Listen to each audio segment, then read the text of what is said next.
Hi, my name is Tim New and I'm Telstra Clear's Digital Marketing Specialist.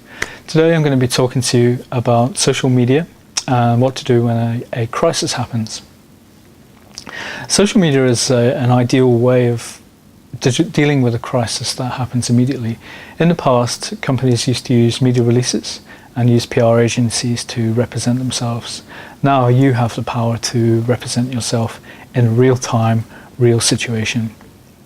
Social media is a real game changer in that it's allowed the individual to talk and to respond or to give their dissatisfaction about a company.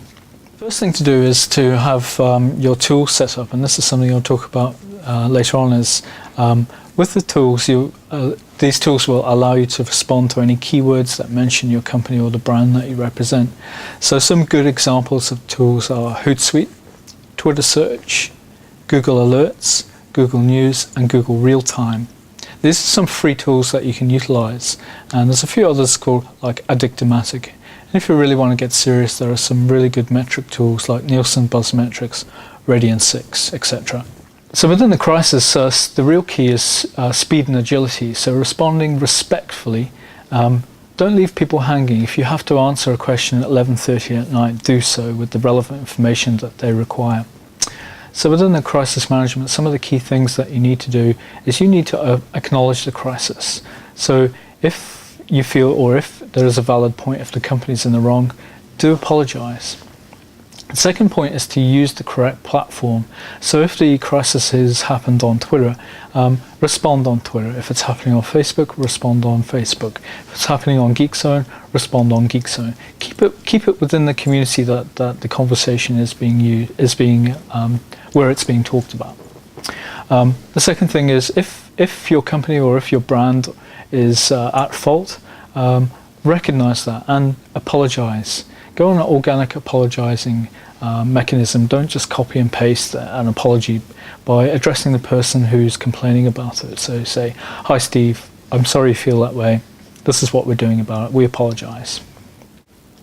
The next thing is to show that you're human. Let people know that there's a real face behind this. So for example, I very rarely tend to show myself on video. I tend to be more of a keyboard warrior.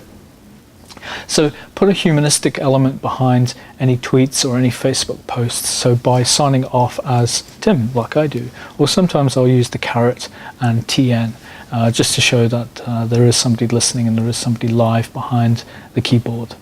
Last and most importantly is document anything that's been going on, not only from a legal perspective but also from your own learning perspective. You can then reference what was said, how you approached it, and what the final outcome is. And from a professional perspective, it allows you to have documents in the past, documents for you to refer to.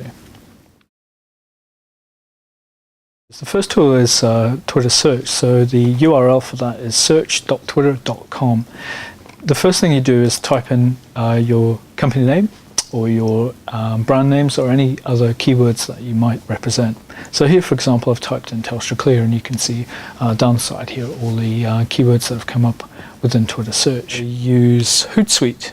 Now Hootsuite is a free tool. There are professional versions which I think cost about $6.99 US per month.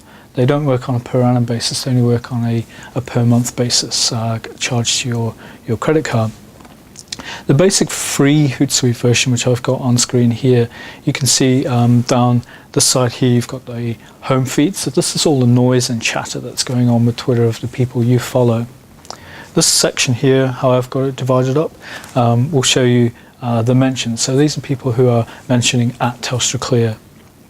Then we've got the direct messages. So this is people direct messaging me, Telstra Clear, on about any complaints or any issues that they might have. It could be a network issue, could be an issue to do with their home connection or business connection, and they can then direct message me their account number, proof of identification like date of birth, things like that we generally ask.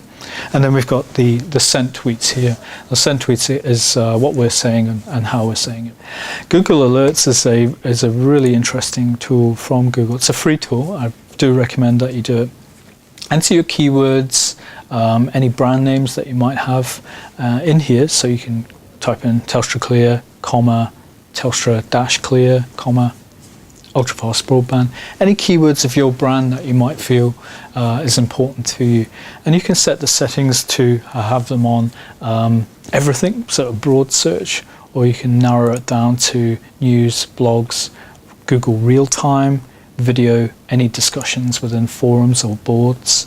And you can also choose the volume, so you can choose to deliver it to your email, and you create the alerts. So Google will then create these alerts for you and then fire them back to your inbox. Another really good free tool is Addictomatic. So it's addictomatic.com. Addictomatic again allows you to plug in your keywords, and it will create a overall general search of what's being said, what's being mentioned about your brand. So it'll give you a Bing search, a Google blog search, a Twitter search, even down to YouTube and Flickr.